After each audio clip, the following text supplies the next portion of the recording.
Should life coaches and the profession of life coaching be regulated? Is it a scam? Do people need protection? Do we need to control and regulate and discipline the coaching industry to protect the public from especially sort of mental health related concerns? I'm going to weigh in on this topic, and I'd love to hear your comments and your thoughts. Up front, I am an MCC Master Certified Coach. I do have a credential from the International Coaching Federation, who are a not-for-profit organization. They regulate their own membership. So it's an elective membership. It's an elective way of agreeing to certain codes of ethics.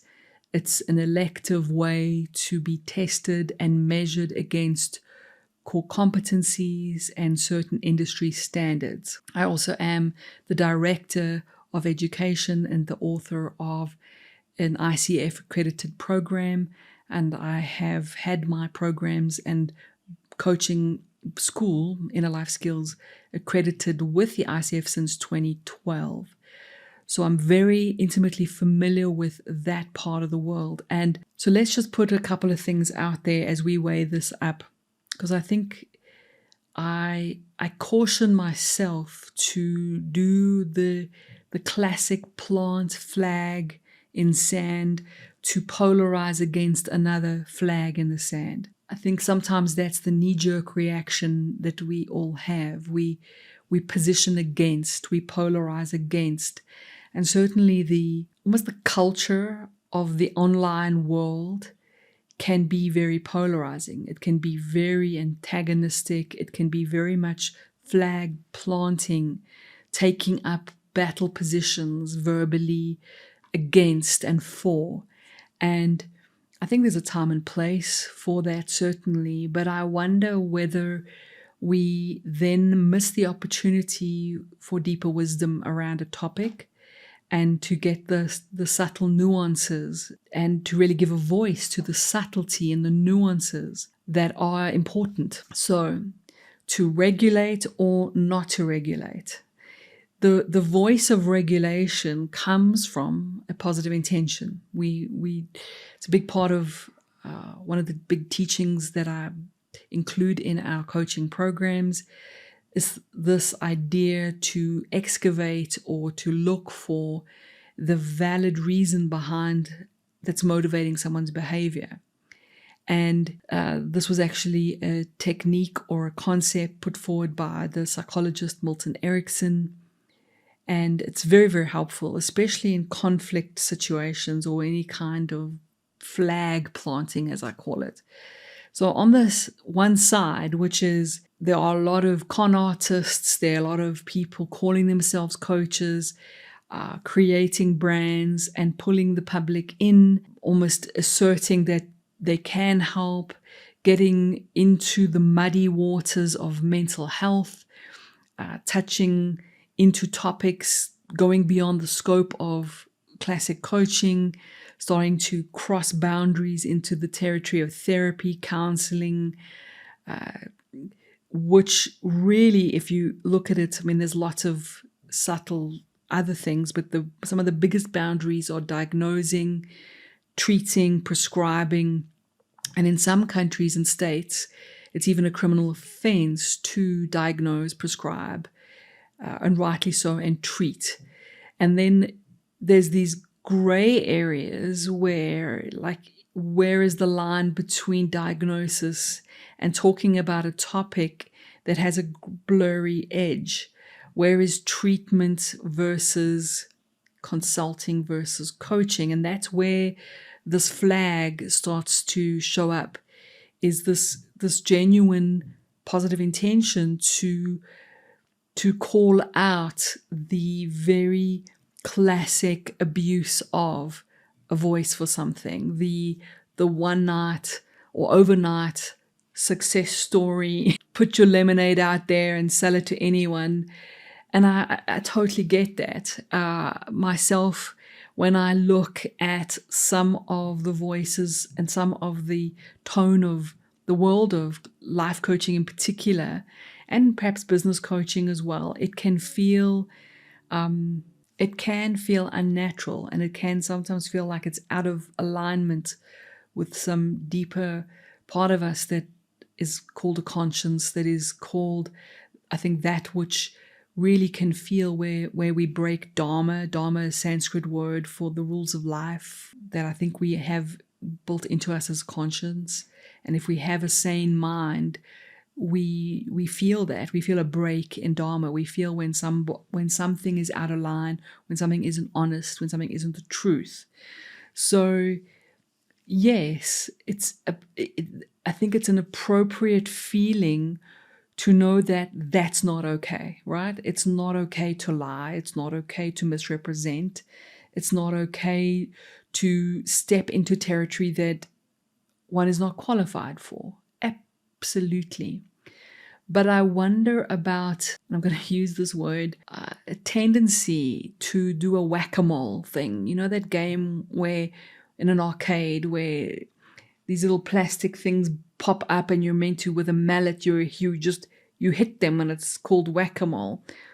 And I caution myself, and wisdom cautions to always whack-a-mole something. You know, oh, that's a problem, dush, dush, dush, whack-a-mole it. And profound, Cole, profound. So what I like to do is honor the positive intention of the one flag, because sure, there's going to be a scam. But then I do remind myself, and maybe we should remember, in what industry is there not scams? I mean, you get people popping up all the time, pretending even to be medical doctors. You get qualified doctors doing dubious things, and you get wonderful, amazing doctors. In every profession, you get the good, the bad, and the ugly version, right? I hear a theme song of an old movie playing in my head. So that flag, we see it, we hear it, valid. Now we move to the other flag. So the other flag is unregulated, Wild West, do what you want, where you want, how you want, whee, gunslinging, whatever. Okay, now we're in the Wild West. Maybe it's the good, bad, and ugly theme song that's made that show up. And here, the positive intention. The positive intention is freedom, is creativity, is autonomy, is not wanting to go into this complete autocratic binding, to polarize against that. And of course, that's valid too. And then for that voice, where's my flag here? For that flag, it's a valid thing to talk about coaching in its pure form. I mean, look at the word coach. Its root word, and I'm going to probably do a bad job of the pronunciation here, crochet, I think. Originally, the root word means transport. It means a coach was a way you traveled. And so when it became a verb, it is a way to facilitate helping people to get from here to there. And of course, in the sporting world, the word coach is not regulated. It's somebody can be a sports coach to a bunch of kids down the road at a school. You know, schools have casual coaches. As parents, we've coached our kids. So it's already in a free territory, it's already in a free space because it's not that pure word, that intention doesn't mean prescribing, diagnosing, etc., right? It just means facilitating a journey of some kind. Life coaching in its pure form honors that kind of intention. But of course, the definition and the use of these words has been a kind of shotgun spray of people using it and adopting the words as they please, of course, and because they don't know, or there's an assumption, and the words become different meanings for different people. So some people hear life coach and they think, oh, that's someone that's going to tell me how to live. And the telling, the giving advice component of the life coaching industry is where it becomes problematic for the other flag, right? For the other position. Because yes, we are liable for any advice we give. And I think we should be. If I tell someone, oh, I think you should ... do this, don't do that, build a business, don't build a business, sell, buy, leave, commit, any advice we give, there has to be some kind of accountability, right? There has to be some kind of responsibility. And therefore, the voice that says you shouldn't just be able to go around telling people what to do with their lives, we get that, absolutely. And the purest form of life coaching, in its root meaning of the words, was facilitating. Now, coaching, life coaching, and coaching as a profession has blurry edges. A lot of coaches and consultants and mentors and leaders tap into coaching skills to support their other roles. So I call it pure versus blended, so that there's a line of distinction. According to the ICF, the International Coaching Federation, and many other bodies that have stepped up to regulate, guide, shepherd an industry and maintain high standards, etc., and keep people accountable, the definition of pure coaching is the antithesis of advice giving. It is actually meant to be a modality where you don't give advice in its pure form. So when you're pure coaching, you are facilitating a journey where the person is helping themselves. And that does take the coach off the hook of liability. Does it make sense? Because if I've facilitated a process and I haven't been the person promising to make something happen, or if I've really helped you to help yourself, if I have brought you to your own aha moments, inner strength, wisdom, clarity, you've guided yourself, and the coach has used their skill and their toolbox to create the space for that to happen, then you can probably, where's the flag, understand that pure coaching in its purest form has a role to play. It complements a lot of the other professions where there is telling what to do. And it's also fair to say that a lot of folks have more than one skill set and more than one way of serving people. So they have expertise, and sometimes they blend mentoring, facilitation. Sometimes they have qualifications, they're licensed to counsel. So we've even trained psychologists, psychiatrists as coaches because they wanted these other tools, these skill sets. So I think that's valid, right? Once you start to understand those subtleties, you see that. So now if we look at both flags, yes, it is valid to question and to hold people accountable to their journeys and to their professions. The call for honesty, the call for credibility, absolutely. But in my opinion, I don't want to see a whack-a-mole approach to that. I don't want to see a draconian, and there isn't that. I'm not seeing that really in the world. I'm seeing this beautiful elective, put your hand up to, belong to agree to. Also, okay, this other thing, I don't want to treat the public like a child, because these are adult people choosing to hire someone. And that's still not to say there shouldn't be accountability.